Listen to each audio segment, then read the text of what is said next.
সবাই কেমন আছেন? আপনারা দেখছেন বিশ্বাস বাংলা 3.0 ইউটিউব চ্যানেল। হ্যাঁ বন্ধুরা, এই চ্যানেলে আমি বাংলার স্মরণীয় বরণীয় মনীষীদের জীবন কথা বলে যাচ্ছি।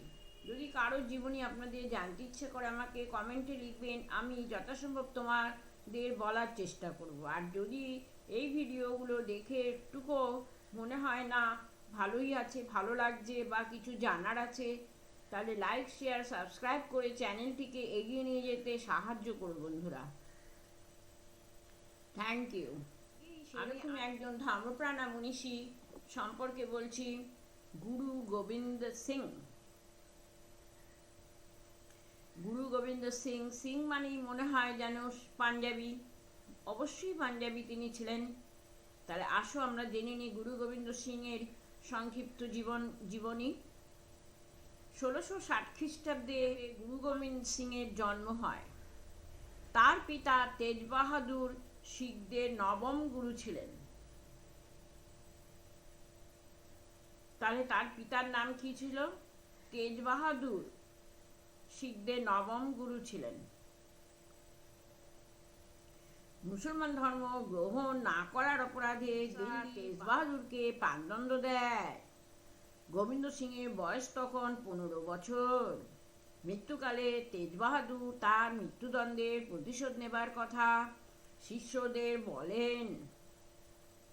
শিখ সম্প্রদায়ের শক্তিবৃদ্ধিতেই তা সম্ভব হতে পারে। অমৃতসরে গুরু গোবিন্দ হিসাবে অভিষেক হয়।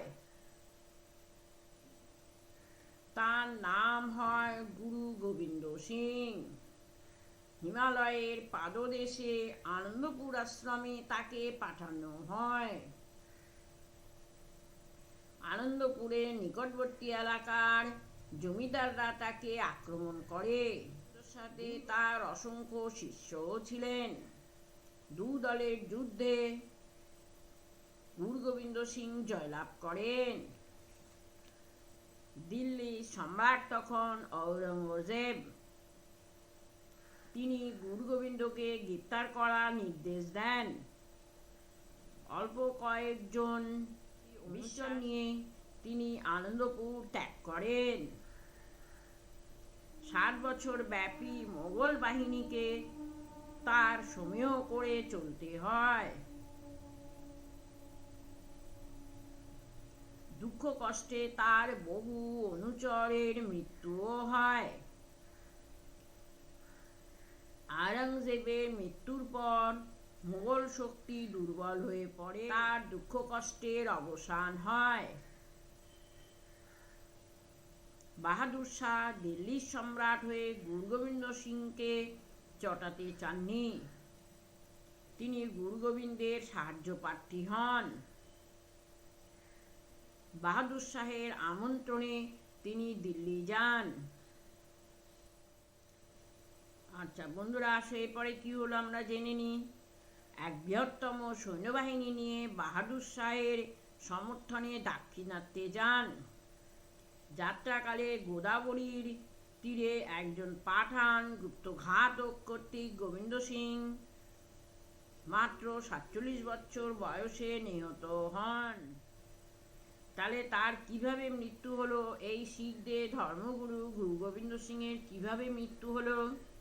মৃত্যু হলো না, যাত্রাকালে যখন তিনি যাচ্ছিলেন দাক্ষিণাত্যে, তখন গোদাবরীর তীরে একজন পাঠান গুপ্তঘাতক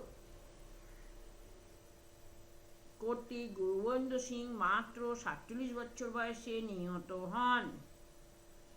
বন্ধুরা, ছিল ধর্মপ্রাণা গুরু গোবিন্দ সিং এর সংক্ষিপ্ত জীবন কথা। Thank you. দেবো না তো, দেবো তো।